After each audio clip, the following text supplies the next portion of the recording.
I kind of just want to play with this light. It's been kind of a theme of mine, is this coming out of the darkness and emerging into the light. And if we're feeling like we're alone in these dark rooms and our creativity is unseen because it's here, it's just with us and it's not leaving our nest. And the sun is shining on all of us outside of each of our little bubbles. And sometimes we need collaboration. Sometimes we need support. Sometimes we just need to bounce ideas off others. I think that sometimes it feels unsafe out there, and that a lot of us have been judged or ridiculed or embarrassed or unsupported, and it didn't really work out. And we stopped ourselves because we didn't have anybody believing in us. And I think that for me, with art, and with this new creation of Rose Apple Sage, it's really that platform for self-expression and understanding, why do I need to express myself, and how is that helping others? Is it something that I can do to support others? Visual artistry is storytelling. Visual painting is expressing yourself in a 2D dimension, or or a 3D, or music, or however it is. And when we want to create this story, we write it down, we create a picture, and we want to distribute it, and we want to sit back and watch you look at it.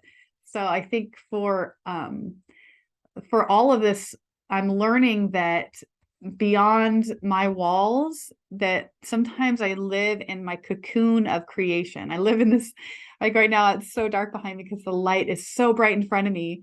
And if we're living in this awareness that our womb and our room is the place of creation, when we have to go in and isolate ourselves so that we can really visualize our message without the distractions and the judgments from others. And so I think that message is pretty cool. And in my creations, it's sometimes scary getting out there. And I think for a lot of us, when we want to make art, or write a book, or start a business, or do these things that are exciting to us, we have to somehow hope that it's received the same from others. And I think just saying that out loud really reveals this anticipation or need for approval from others. And it might not necessarily need to be approved from others or from everybody. Maybe it's just getting it out. It's telling the story of having the creations there to remind you of what you were feeling, or what that lesson was, or sharing knowledge, sharing wisdom, sharing experiences, sharing spiritual moments or prayers, or hurt, like with Frida Kahlo. So how we're creating and why we're creating is because we're needing to express ourselves, and we're needing to move out of it. We're needing to release it and fully just be in it. Like this dark room, where if you're swimming in this darkness, and it's just like, but inside of this darkness is your inner light. It's the creativity. It's the vision. It's the whisper. It's all of it inside of you. So when we're creating, and we have to isolate, and we have to be introverted, we have to be quiet with ourselves and our thoughts, we have to remove distractions, we have to say, I'm closing those doors because I have to release and create this message or this information. And then once it's created and materialized, such as alchemy, such as feeling through it to create a physical dichotomy and present it to the world, then we're actually creators. We are creating tangible material to this reality that we're all living in, to share it.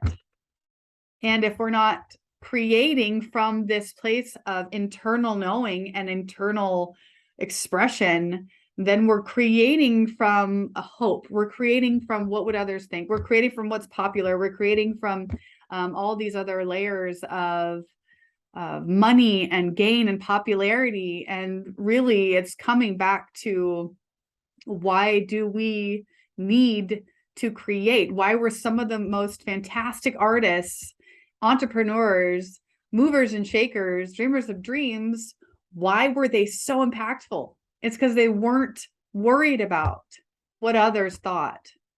And it wasn't in that creation moment, what would Joe Schmo need to see in order to purchase this piece? Then you're money orientated, then you're attached to the outcome, and you're not really living in that flow of creativity.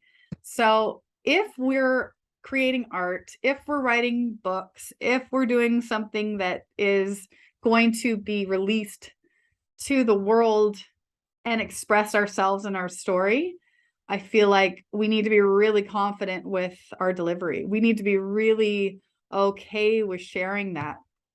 And if you're sharing that because you have a heart of healing and helping others, your message will impact the viewer or the reader. And you're assisting in a way of just being transparent, raw, and real, because you took the time to sit in that dark room, to sit with yourself, and to be encapsulated by all that is running, the visions, the stories. Some of those stories, we don't even understand what we're talking about when we're doing it.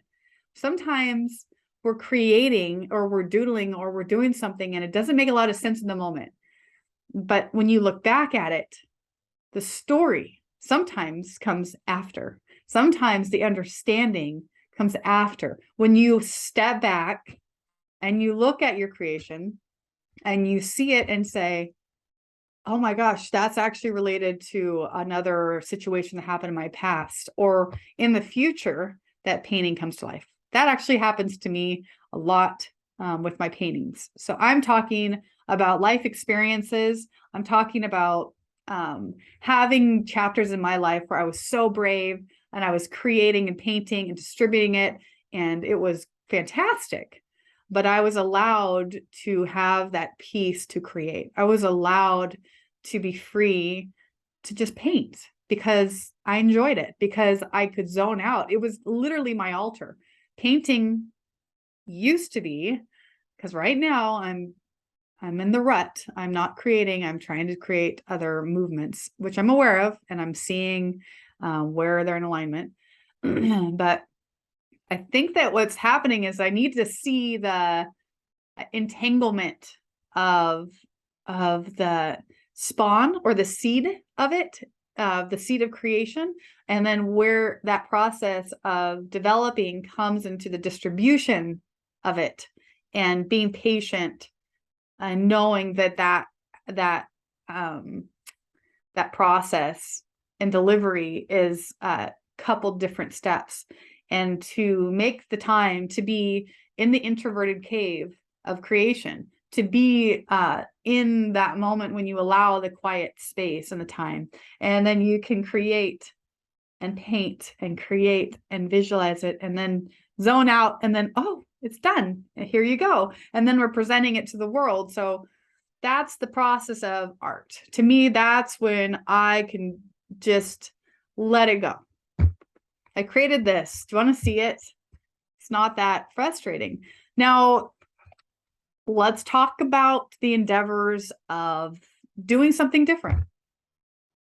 In an industry of design, we literally work for other companies, or we work for ourselves. Most of the time, we're working for other companies or businesses, and we're creating informative messaging that's going to be distributed to help gain. So the creation of design and advertising is different. It actually comes from a different intention, because the deliverables are already planned, and then you have to go backwards and then somehow steer into that energy of that seeded creation and say, okay, you need this. Okay, let me go back and let me go backwards and find this nest, find this inspiration, or the seed that would help me to tell that story better. And so it's really the similar energy, and the sun likes that. And it's similar, but it's backwards. So if we can learn the pathways that are necessary, so if we need to feed our family and we need to make money and we need to distribute something and announce it, and our intention is really to sell that, to sell the art, to sell the design, to be successful or whatever it is, or to deliver something for somebody as a gift, we have to master our creation energy. And we have to know that there's I think it's like A, B, and C. It's the mind, body, soul, or soul, mind, body. And if we can bring in the body to the mind, to the soul, and keep delivering, that's your human nature. I mean, that's our ability to gather and pull and materialize and manifest and do all these things. And it's creation energy.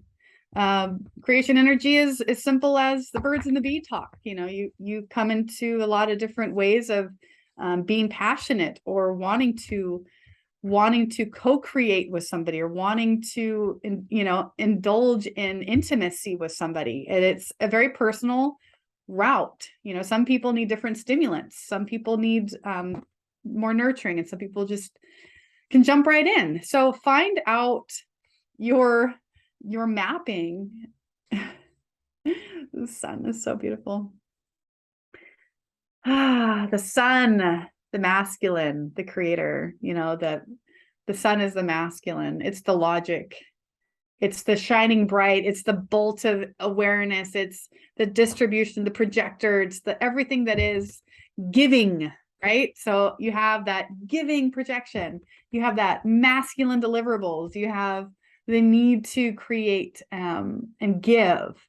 So masculine is in that logical distribution work. I think that energy is out here. And then in the feminine, then that's the womb, the seed, the placement of where creativity, and it's all in the tarot too. When you drop in your ideas, it literally has to form first. It has to be an idea worth sharing with the world. And if it is something that needs to be stimulated, we're going to have to balance it with our masculine, feminine, and then create something to distribute. So the balance of the masculine and feminine has to work together in unison. And it's always in motion. I did a video recently about balance, and we talked about the masculine and the feminine, and how our desires are what we will be consuming. So when we desire and we think and we feel into something and we want to walk into that world tomorrow, we want to walk into this new experience, we have to put the time and the work forward in that motion of creating the world we want to live in. And so being patient with the process, I believe, is the lesson today. I believe that the lesson is just rooted in knowing where you're at. And if you're in a rut, you're still in motion, but you just might be stuck here. Or maybe you feel like your ideas and your seeded thoughts aren't good enough. And you need somebody to bounce that off of. You need the Magnus or, the high priestess to say, well, let's feel this. Do people need that? Talk to somebody, get deep, get emotional, talk to yourself about it. And if it is something that you need to deliver, if it is a new quest that you're on, or a new book that you're writing, or a new painting that you need to do, or a new podcast, really understand that it's here. There's a lot of seeds you can plant, and how you nurture them and build them and create and pull from them, and what materializes from that thought is up to you, if it's edible, valuable, and deliverable. And if it's not, sometimes you got to let it go, and you got to bring a new seed in, and then you got to be like, okay, what about this? That feels different. Then you'll start feeling elated. Then you'll start feeling your desires. Then you start feeling sparks of joy and excitement. That's usually when this seedling of thought of your alchemy of your mental, your intuition coming in and saying, this creation, I want to nurture, and I got to put all that energy into it. Is it worth it? Then evaluate it. Try it, test it, evaluate it. Maybe distribute a little bit. Is that getting hits? Are people liking that? Do I want to share that with the world? And if it's not, then pull back and reevaluate your creations. So the process of creating is constant. The process of moving our ideas into our mind and then distributing it physically into the world is the soul, mind, and body, and the body, mind, and soul. So what can we do to empower ourselves to keep going? And I think that's where us as consumers, as viewers, as an audience, what do you want to see? What do you want to see from others? What kind of art do you like? Are you purchasing that art if you love it? Are you going to that play if you like the production?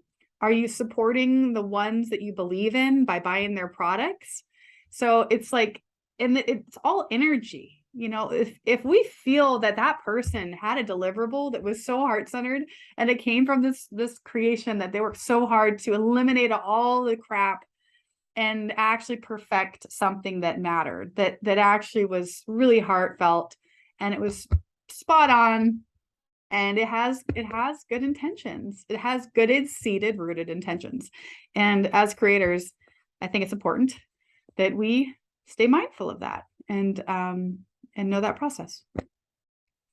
So that was beautiful. I am grateful for the sun message. I didn't expect all that. And I'm grateful for the darkness that's behind me, as it's reminding me of the new moon we just came out of, and the womb of creation, the nothingness that comes into somethingness.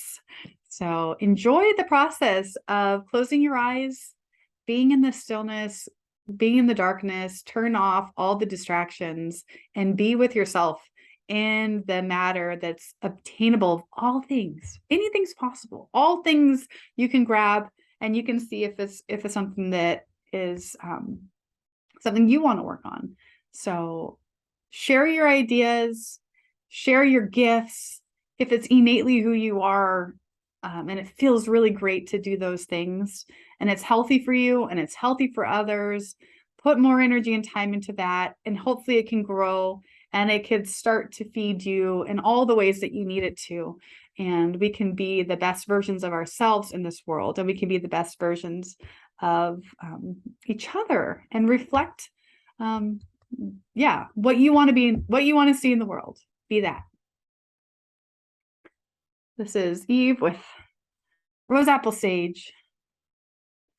And may the wisdom of your heart and the sage of your soul bless you on this journey of creation. And don't forget that you have all the magic waiting to be pulled from you. Just, you got to go look for it. Thank you for listening. I appreciate you.